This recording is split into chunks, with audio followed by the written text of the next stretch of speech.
This is my auxiliary fuel tank. It is a 13-gallon marine tank meant for marine use. I have plumbed it in using standard AN plumbing, which goes down in here and then into that filter. That's a 70 micron filter, and then over here to the electric pump, and then back up into the main fuel tank. Now the fuel sending unit will be mounted in the main tank, which is 10 gallons, and then go forward to the gauge on the instrument panel. This does have a fuel quantity indicator on it, but it's something that I normally wouldn't see in flight. I will just simply transfer fuel from this tank into the main tank. This is the filler nozzle.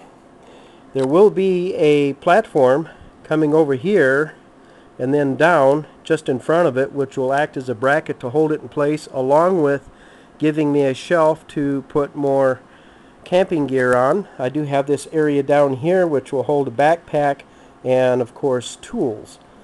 On the sides over here where I've taken the rudder pedals out, there will be a floor. I'll be installing a floor in here today along both sides.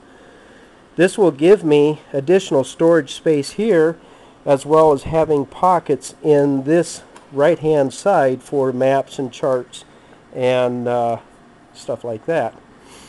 This is my modification to get into the main fuel tank, which now fills from the side. When I open the side, I have a funnel that will fit in here, will allow me to fill from the side. The fuel filter from the main tank, and down here is the faucet pump for pumping fuel from the main tank up into the carburetors.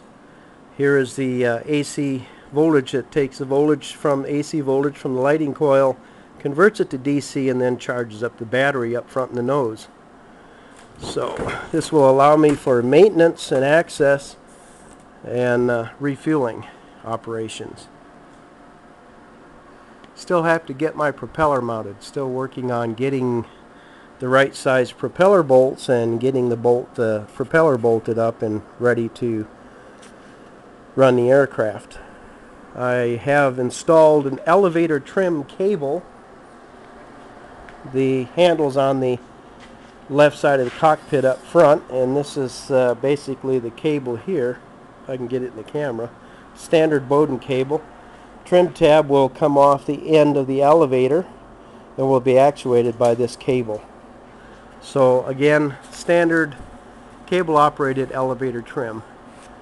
The flap indicator is going to be the same type of cable, and what I will do is up here on the end of the flap motor, which is right here, let me make sure I got the focus set on this thing right. And then as this comes out, it pushes the flaps down. There will be a cable attached to the flap mechanism. Will run down the root tube, and eventually that cable will come out here, and the wire end sticking out will have a tag on it that will indicate the degrees of flaps up or down just through the mechanical movement of that cable end. That's the plan, and let's see if it'll work.